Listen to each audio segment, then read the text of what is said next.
Avez-vous... Julie n'avait pas l'intention de s'isoler, mais des habitudes minuscules s'accumulèrent sans qu'elle s'en aperçoive. Elle se mit à se plaindre fréquemment des douleurs, de l'état du monde, et exalter le passé en affirmant que c'était mieux autrefois. Elle perdit le goût de soigner son apparence, se disant « À qui dois-je encore plaire ?» Ses conversations devinrent unilatérales. Elle parlait plus qu'elle n'écoutait, rejetait les nouvelles technologies, résistait aux changements et refusait même l'aide quand elle en avait besoin. Peu à peu, ses comportements instaurèrent une distance entre elle et les êtres chers. Cette histoire n'est pas unique. En réalité, beaucoup de personnes âgées se retrouvent, sans s'en rendre compte, piégées dans les mêmes schémas.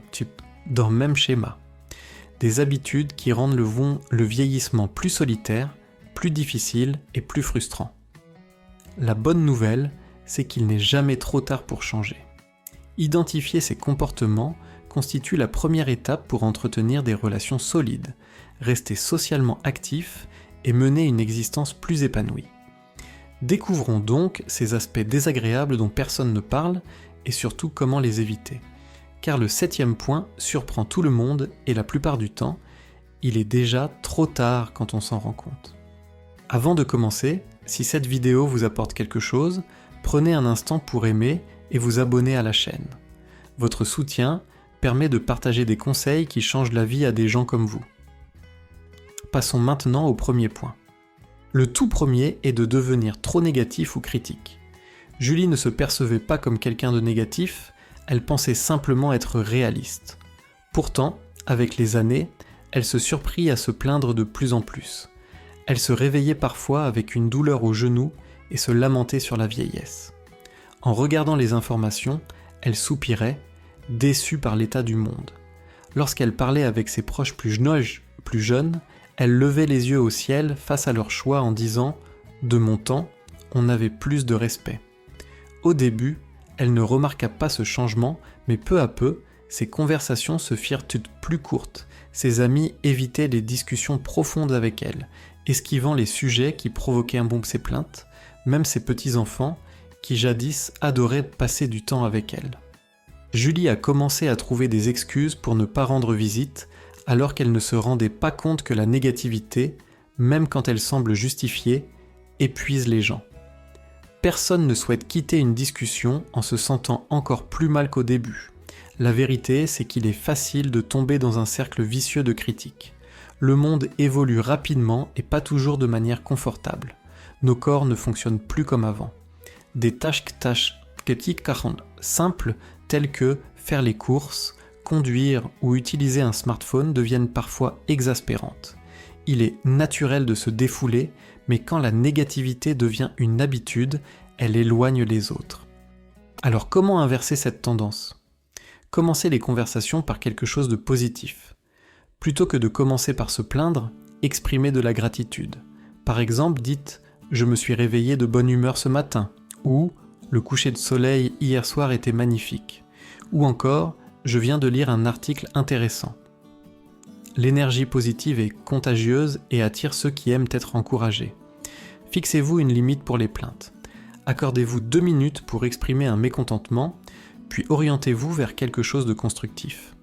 Adoptez la curiosité au lieu de la critique. Au lieu de rejeter les nouvelles idées ou tendances, posez des questions. Si votre petit enfant est passionné par une nouvelle application ou un jeu, dites « Raconte-moi tout à ce sujet ». Manifestez de l'intérêt, créez des liens alors que la critique constante érige des barrières.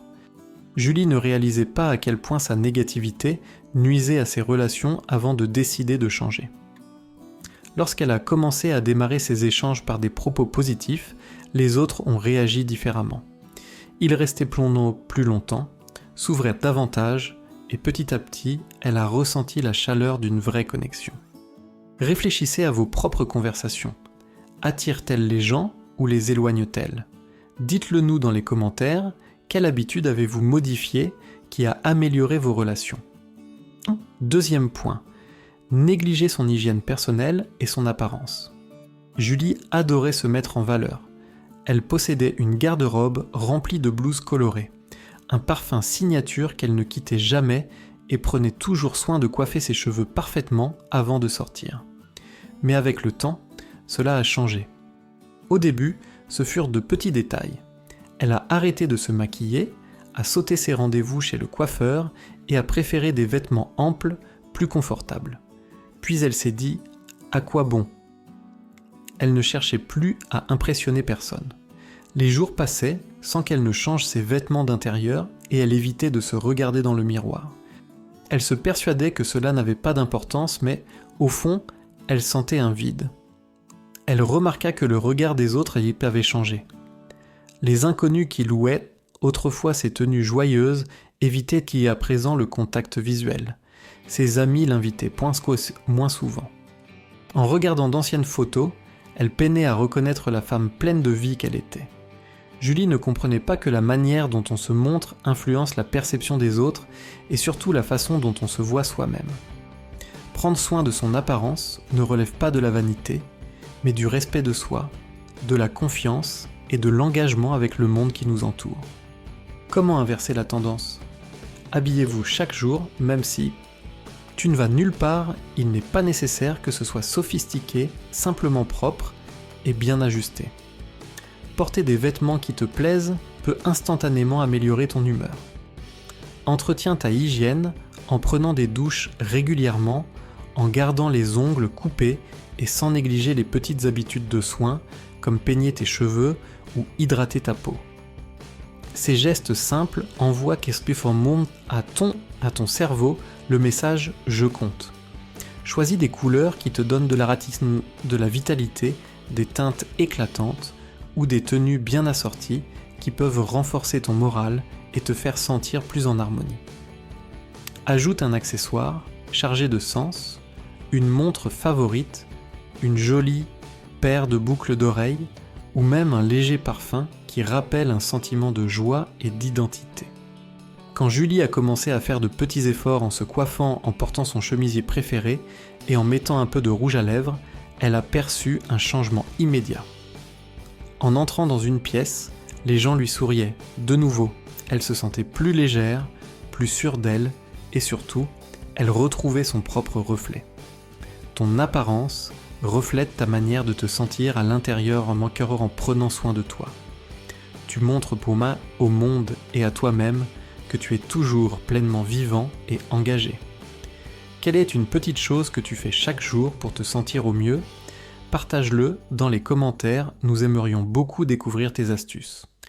Troisièmement, résister au changement avec obstination. Julie avait toujours été très attachée à ses habitudes, elle préférait sa routine, restait fidèle à ce qu'elle connaissait et pensait que si quelque chose fonctionnait depuis des décennies, il n'était pas nécessaire de le changer. Alors quand ses enfants et petits-enfants, la communication a progressivement évolué vers les messages textes plutôt que les appels téléphoniques. Julie résistait en déclarant « Je n'ai pas besoin d'apprendre ça », refusant leurs invitations à lui enseigner « S'ils veulent eux-mêmes parler, qu'ils appellent ». Cependant, les appels se faisaient de plus en plus rares. Les membres de la famille continuant de partager des nouvelles, mais via une conversation de groupe à laquelle elle ne voulait pas se joindre. Ils envoyaient des photos, des vidéos amusantes et des rappels d'anniversaire, des choses qu'elle ne voyait jamais. Quand elle a finalement compris ce qu'elle manquait, ce n'était pas seulement une question de technologie, mais de rester en lien avec ceux qu'elle aimait. En réalité, l'entêtement peut conduire à l'isolement. Il est facile de penser que le changement n'est pas nécessaire, surtout après avoir vécu d'une certaine manière durant des décennies. Pourtant, refuser de s'adapter, que ce soit en apprenant une nouvelle compétence, en essayant une nouvelle méthode ou en acceptant les commodités modernes, peut peu à peu éloigner les gens. Comment rester ouvert au changement ? Dire « je vais essayer » au lieu de « je n'en ai pas besoin » est essentiel. L'envie d'essayer maintient l'esprit actif plutôt que de rejeter d'emblée une nouveauté. Il faut lui donner une chance, demander de l'aide et faire de l'apprentissage une occasion de partage. Plutôt que de combattre, laissez les petits-enfants ou les enfants enseigner quelque chose de nouveau. Apprendre ensemble crée des instants précieux. Acceptez d'abord les petits changements. Il n'est pas nécessaire de devenir un expert en technologie du jour au lendemain, mais des ajustements simples comme envoyer un texto, essayer un nouveau loisir ou regarder une émission préférée des petits-enfants peuvent faire une grande différence. Julie a enfin accepté que sa petite fille lui montre comment envoyer des textos, et elle a été étonnée de voir à quel point c'était simple. Mieux encore, elle a découvert tout ce qu'elle manquait chaque jour. Des photos quotidiennes de ses arrière-petits-enfants, des blagues complices et des messages rapides qui lui transmettaient de l'affection. En abandonnant ses résistances, elle a retrouvé quelque chose de bien plus précieux, un lien plus fort avec les personnes qui lui sont chères. Quelle est la dernière chose nouvelle que vous avez apprise et qui vous aide à rester en contact avec vos proches ? Partagez votre expérience en commentaire, nous serions ravis de vous lire. Julie avait toujours été une personne sentimentale, chaque objet de sa maison racontait une histoire. Des cartes d'anniversaire anciennes datant de plusieurs décennies, des piles de journaux qu'elle comptait lire, des vêtements qu'elle n'avait pas portés depuis des années, mais qu'elle gardait au cas où. Peu à peu, sa maison autrefois chaleureuse est devenue envahie, pleine de choses qu'elle utilisait rarement mais qu'elle n'osait pas jeter. Au début, elle ne voyait pas le problème. Tout ici a de la valeur, disait-elle, je pourrais en avoir besoin un jour. Pourtant, ce désordre la rendait la maison plus difficile à nettoyer, à traverser et même à recevoir des invités. Quand sa fille lui a suggéré doucement de se débarrasser de quelques objets, Julie a résisté. Et si j'en ai besoin plus tard ? La vérité est que le désordre ne remplit pas seulement votre maison, il envahit aussi votre esprit de stress et complique la vie sans raison. S'accrocher à trop de choses crée un sentiment d'être figé dans le passé au lieu de profiter pleinement du présent. Pour se libérer du désordre, commencez petit à petit, un tiroir, une boîte, une étagère à la fois. Essayer de désencombrer toute la maison d'un coup peut sembler écrasant, mais avancer par étapes rend la tâche plus accessible. Demandez-vous si vous utilisez cet objet, s'il vous apporte de la joie. Si la réponse est négative, il est temps de vous en séparer, que ce soit par un don, un recyclage ou en le transmettant à des proches qui sauront l'apprécier. Transformez le rangement en une habitude en vous fixant pour objectif d'éliminer un article chaque jour. Cette routine simple finit par provoquer un changement visible. Pensez également à la sécurité. Un espace encombré augmente les risques de chute ou d'accident. Une maison ne se résume pas à son apparence, elle doit avant tout garantir un cadre plus sûr et plus apaisant. Quand Julie a enfin décidé de s'atteler au désencombrement, elle a été stupéfaite de la sensation de légèreté qui s'est emparée d'elle. Elle a donné des vêtements qu'elle ne portait plus depuis des années, recyclé d'anciens magazines et organisé son espace afin de retrouver facilement ce qui compte réellement. Pour la première fois depuis longtemps, elle a ressenti l'envie d'inviter ses amis chez elle. Se débarrasser du superflu ne signifie pas perdre quelque chose, mais faire place à une vie plus simple, plus belle et plus sereine. Quel est l'objet dont vous vous êtes séparé et qui a transformé votre quotidien ? Partagez votre expérience dans les commentaires, nous serions ravis de découvrir votre parcours. Écoutez bien, voici le 5e point. Julie ne se pensait pas impatiente jusqu'au jour où de petites contrariétés ont commencé à la déranger profondément. Un après-midi, alors que, au supermarché, elle faisait la queue, attendant que le jeune caissier termine d'emballer ses courses. Il était lent, maladroit avec les sacs, et Julie sentait l'irritation monter en elle. « Tu ne pourrais pas te dépêcher un peu ?» murmura-t-elle en secouant la tête. Dès qu'elle prononça ces mots, le caissier baissa les yeux, gêné. C'est alors que Julie remarqua que ses mains tremblaient légèrement. Il était novice, anxieux, et faisait simplement de son mieux. Un sentiment la traversa. Était-elle en train de devenir la personne qu'elle méprisait jadis, si prompte à réagir avec dureté et lente à faire preuve de tolérance ? En vieillissant, il est facile de perdre patience, surtout quand les choses avancent moins vite que prévu, mais l'agacement ne complique pas seulement la vie de ceux qui nous entourent, il augmente aussi notre propre stress. Pour cultiver la patience et la gentillesse, il faut s'arrêter avant de réagir quand l'agacement s'infiltre en soi. Respirer profondément et se demander « Est-ce vraiment utile de me fâcher ?» Changer de point de vue aide aussi. Le conducteur lent pourrait être le grand-père de quelqu'un. Le caissier distrait un étudiant en difficulté. Un peu de patience peut transformer la frustration en compréhension. Profitez des petits instants pour pratiquer la bienveillance plutôt que l'emportement. Offrez un sourire ou des paroles encourageantes. Un simple « prends ton temps » peut illuminer la journée d'une personne. Gardez en tête que la vie devient plus douce quand on laisse passer les petits désagréments. Choisir la patience plutôt que l'agacement diminue le stress et améliore les échanges doux avec autrui. Julie décida alors de ralentir délibérément lors de sa prochaine visite au magasin et elle sourit au même caissier. Une jeune caissière lui a dit « Tu fais un excellent travail ». Son visage s'est illuminé et à cet instant, elle a compris qu'un peu de gentillesse peut avoir un grand impact. Vous est-il déjà arrivé de perdre patience trop vite ? Comment gérez-vous ces moments frustrants ? Partagez vos réflexions dans les commentaires ci-dessous. Numéro 6, parler trop et ne pas écouter. Julie adorait s'exprimer, elle avait des histoires d'eau à raconter, des conseils à donner, des souvenirs à évoquer, mais avec le temps, elle a remarqué un changement. Sa fille appelait moins souvent, et lorsqu'elles échangeaient, les conversations semblaient précipitées, comme si sa fille avait hâte de raccrocher. Un jour, Julie a demandé « Tout va bien, tu n'appelles plus autant ». Sa fille a hésité, puis a répondu « Maman, j'aime parler avec toi, mais parfois j'ai l'impression de ne pas être écoutée, comme si nos appels ne parlaient pas que de toi, et je n'arrive jamais à exprimer ce que je ressens. » Julie fut surprise. Elle n'avait pas réalisé à quel point elle monopolisait leurs échanges, intervenant sans cesse avec ses propres expériences, donnant des conseils avant que sa fille finisse ses phrases ou recentrant la discussion sur elle-même. En vieillissant, il est facile de tomber dans ce piège. Nous désirons partager notre sagesse, mais si nous n'écoutons pas, ceux que nous aimons risquent de s'éloigner. Comment améliorer ces conversations ? Trouvez l'équilibre entre parler et écouter. Si vous parlez depuis un moment, faites une pause et demandez « Et toi, comment ça va de ton côté ?» Résistez à l'envie d'interrompre, même si vous avez une belle histoire à raconter. Laissez l'autre personne s'exprimer avant de reprendre la parole. Posez des questions ouvertes au lieu de simplement demander « Comment ça va ?»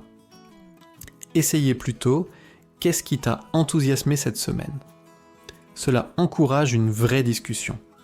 Soyez présent, posez votre téléphone, concentrez-vous sur l'autre personne et écoutez vraiment ce qu'elle dit. Julie a fait un effort pour changer sa façon de faire. La fois où sa fille l'a appelée ensuite, elle a écouté avec attention, posé plus de questions, laissé sa fille s'exprimer librement et donné des conseils uniquement lorsqu'on le lui demandait. Quelque chose de beau s'est produit. Leurs appels sont devenus plus longs, plus chaleureux et plus profonds. Les meilleures conversations ne sont pas celles où l'on parle davantage, mais celles où l'on écoute mieux. Vous êtes-vous déjà senti ignoré dans une discussion ou avez-vous réalisé que vous étiez la seule personne à parler ? Partagez vos expériences dans les commentaires.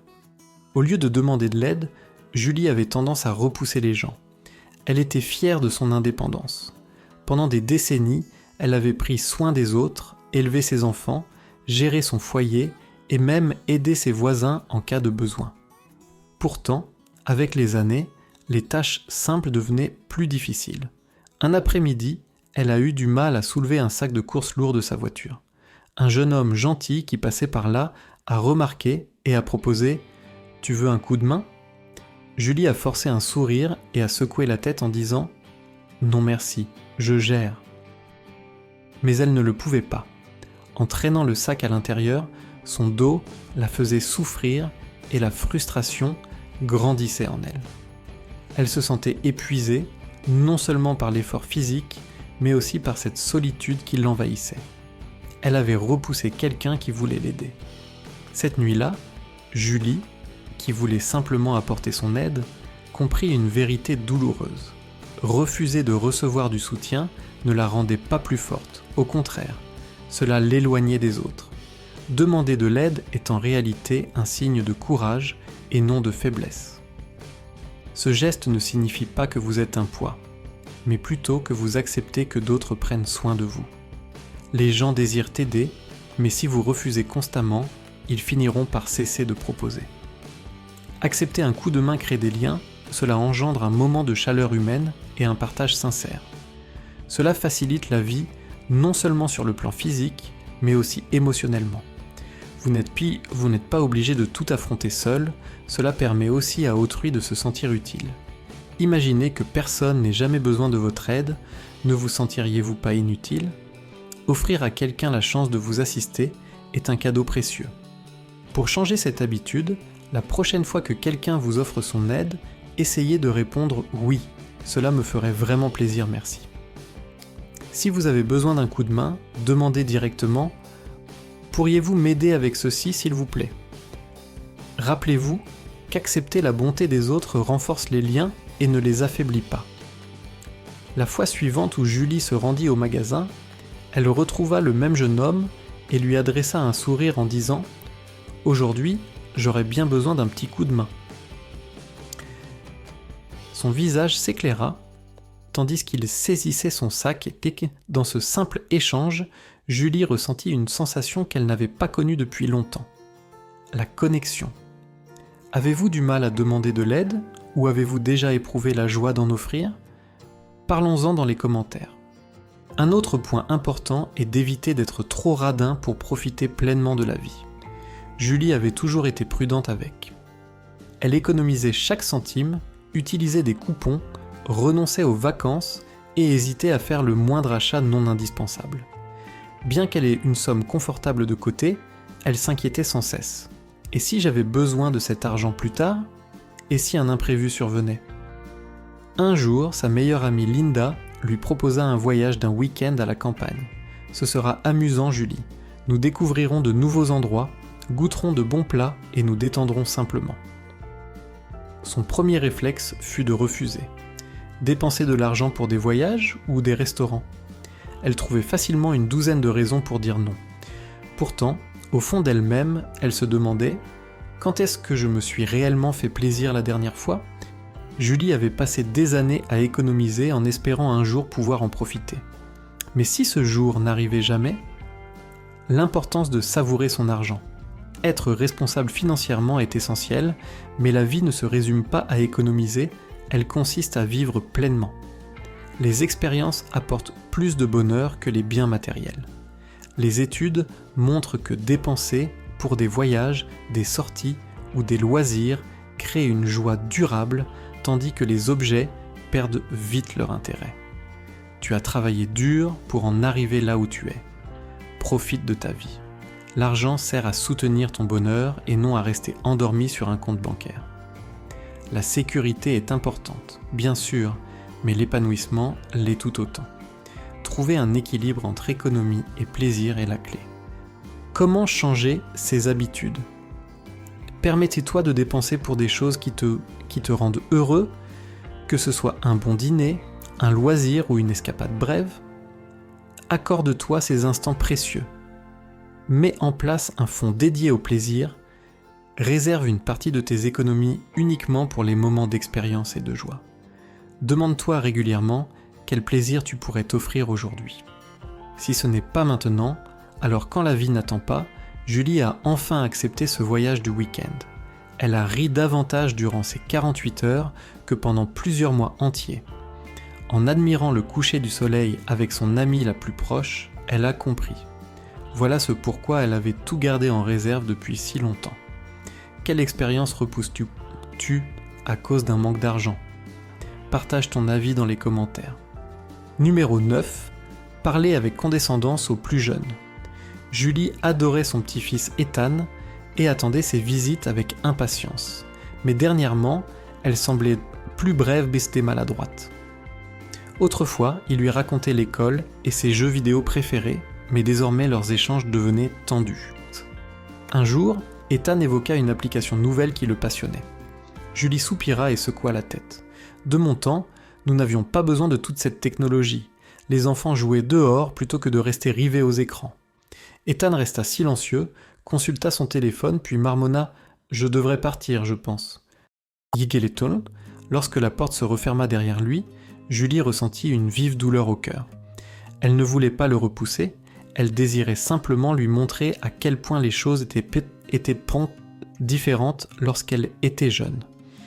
Mais avait-elle au contraire donné l'impression de le rejeter ? Pourquoi cela éloigne-t-il les jeunes générations ? Il est facile de comparer le passé au présent, pourtant répéter sans cesse que c'était mieux avant peut les faire sentir critiqués au lieu d'être compris. Cela peut leur donner le sentiment que leurs expériences comptent peu. Plutôt que de créer des liens, cela engendre de la distance. Les temps évoluent et c'est normal. Chaque génération est confrontée à ses propres défis et opportunités. La connexion se construit par l'encouragement et non par la critique. S'ouvrir à leur univers permet de renforcer les liens. Comment changer cette habitude ? Soyez curieux et non méprisant. Plutôt que de dire « nous n'avions pas ça à mon époque », essayez « cela semble intéressant, raconte-moi davantage ». Trouvez un terrain d'entente en partageant des anecdotes de votre passé qui résonnent avec leurs expériences actuelles. Encouragez plutôt que de reprocher, car les jeunes s'épanouissent grâce au soutien. Vos paroles peuvent les inspirer au lieu de les décourager. La dernière fois qu'Ethan est venu, Julie a adopté une autre méthode. Lorsqu'il a évoqué son jeu préféré, elle a souri et demandé « Qu'est-ce que tu aimes à ce sujet ?» Ethan s'est illuminé en expliquant la stratégie qui se cache derrière. Pour la première fois depuis un moment, leur conversation s'est déroulée naturellement. Alors qu'il est resté un peu plus longtemps ce soir-là, Julie a compris que se connecter entre générations ne signifiait pas les changer, mais les comprendre. Avez-vous déjà ressenti un fossé avec les plus jeunes ? Qu'est-ce qui vous a permis de le combler ? Partageons nos réflexions dans les commentaires. Julie était assise près de la fenêtre, regardant les feuilles tomber. Une nouvelle saison de fête approchait, mais au lieu de ressentir de la joie, elle éprouvait un poids familier au creux de sa poitrine. Son esprit ne cessait de penser à cet ami qu'il avait trahi il y a des années, à la dispute avec sa sœur jamais apaisée, aux choses qu'elle aurait souhaité faire autrement dans sa vie. Le passé la retenait fermement, comme un écho dont elle n'arrivait pas à se libérer. Rejouant sans cesse dans son esprit comme un vieux film qu'elle ne pouvait arrêter, un jour, sa voisine Linda remarqua le regard lointain de Julie et demanda « À quoi penses-tu » Julie répondit « Je n'arrête pas de penser à des choses que je ne peux pas changer. » Linda sourit doucement. S'accrocher au passé, c'est comme porter une valise lourde partout où tu vas. Imagine à quel point tu te sentirais plus légère si tu la posais. Expliquer pourquoi s'accrocher aux rancunes et aux regrets est nuisible, cela vole ta joie présente. Ruminer sur d'anciennes blessures rend difficile la jouissance des bons instants qui se passent maintenant. Cela met aussi à rude épreuve les relations. L'amertume peut créer une distance entre toi et ceux que tu aimes, même si tu ne t'en rends pas compte. Cela affecte aussi ta santé. Le stress causé par les rancunes peut augmenter la tension artérielle, perturber le sommeil et même affaiblir ton système immunitaire. Pour apprendre à lâcher prise et trouver la liberté émotionnelle, accepte que le passé ne peut pas être changé. Au lieu de te demander pourquoi cela est arrivé, essaie de te demander qu'est-ce que je peux en tirer. Pratique le pardon, non pas pour eux, mais pour toi-même. Lâcher prise ne signifie pas excuser les mauvais comportements, cela veut dire te libérer de leur emprise. Concentre-toi sur le présent. Lorsque tu te surprends à ressasser le passé, détourne ton attention vers quelque chose de positif à l'instant même. Écris une lettre, puis libère-la. Si tu as du mal à avancer, écris tout ce que tu ressens, puis déchire le papier ou brûle-le comme un symbole de libération. Ce soir-là, Julie s'assit avec une feuille blanche, elle y nota tout ce qu'elle gardait en elle depuis des années. Puis, prenant une profonde inspiration, elle les laissa s'en aller pour la première fois depuis longtemps, se sentant plus légère. Avez-vous déjà réussi à tourner la page sur une blessure du passé ? Qu'est-ce qui vous a aidé à avancer ? Partagez vos impressions dans les commentaires. Julie avait toujours été très autonome, donc lorsqu'elle commença à ressentir des vertiges en se levant ou à voir flou, elle minimisa ces signes. Ce n'était qu'un effet du vieillissement, se rassura-t-elle un matin en saisissant une tasse de café dans la cuisine. Mais ce jour-là, les vertiges furent plus intenses. Avant de pouvoir s'appuyer sur le comptoir, elle perdit l'équilibre et tomba lourdement au sol. Une douleur aiguë traversa sa hanche et la panique l'envahit. Elle tenta de bouger, mais quelque chose n'allait pas. Plus tard, à l'hôpital, le médecin secoua la tête en disant « Julie, tout cela aurait pu être évité si nous avions détecté le problème plus tôt. Ignorer les soucis de santé peut être dangereux. Des symptômes mineurs peuvent révéler des problèmes plus graves. Par exemple, les vertiges peuvent indiquer une déshydratation ou les premiers signes d'un AVC. La fatigue pourrait être un simple signe de vieillissement ou au contraire, la manifestation d'une maladie cardiaque non diagnostiquée. Attendre pour consulter peut aggraver la situation. Beaucoup de personnes âgées négligeant la douleur, l'essoufflement ou des changements soudains seulement pour réaliser plus tard qu'un traitement précoce aurait changé le cours des choses. La prévention est toujours plus efficace que la gestion d'une crise.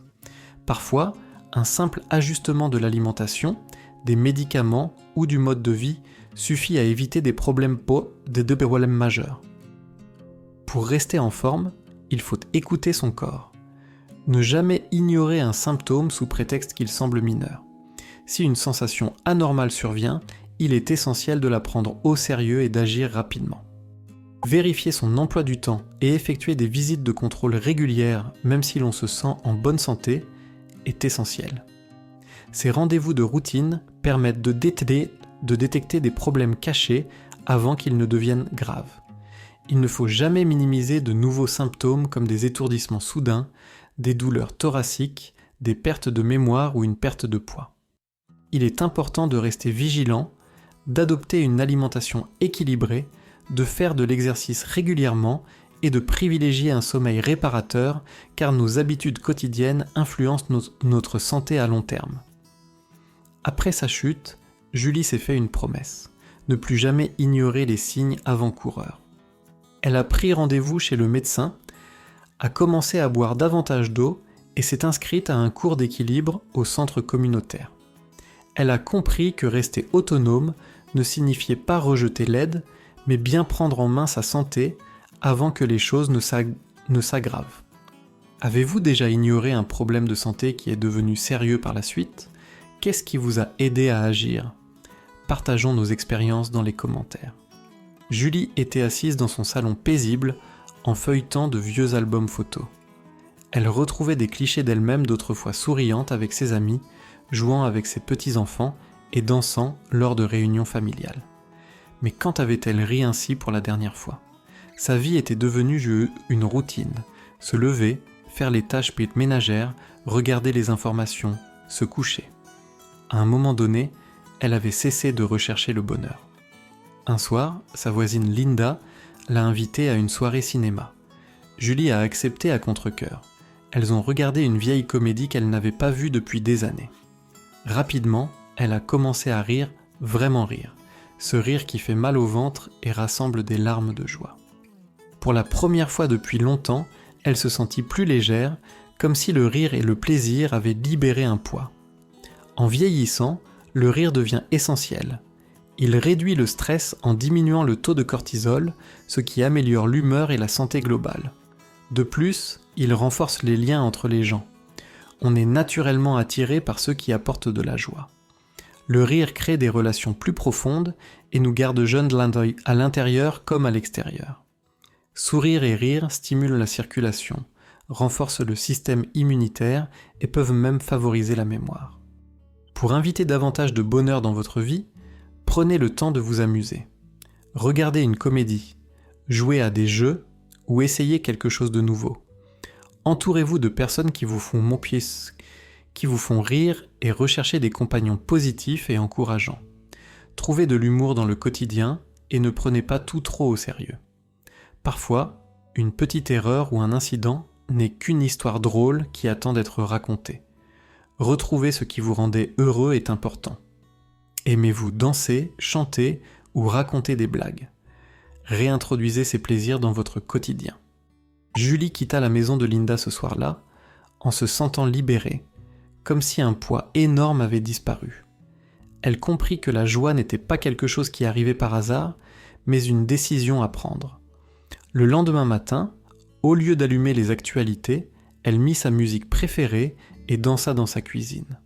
Pour la première fois depuis longtemps, elle se sentit vivante. Et vous, quand avez-vous ri de bon cœur pour la dernière fois ? Partageons un peu de bonheur dans les commentaires ci-dessous. Julie n'aurait jamais imaginé à quel point de petites habitudes pouvaient influencer sa vie. Mais dès qu'elle commença à changer, à lâcher prise sur la négativité, à rester ouverte aux nouveautés et à accueillir la joie, tout changea. Quelque chose d'extraordinaire est survenu, elle se sentait plus proche de sa fille, qui l'appelait plus fréquemment. Ses voisins venaient souvent échanger quelques mots, et même des inconnus lui répondaient. Cette chaleur humaine lui procurait une joie nouvelle, la charge des rancunes, des regrets et de la solitude commençait à se dissiper. Elle était remplacée par des éclats de rire, de la reconnaissance et un sentiment de but dans sa vie. De manière surprenante, elle se sentait même plus jeune dans son esprit. Au lieu de lutter contre le changement, elle l'acceptait pleinement.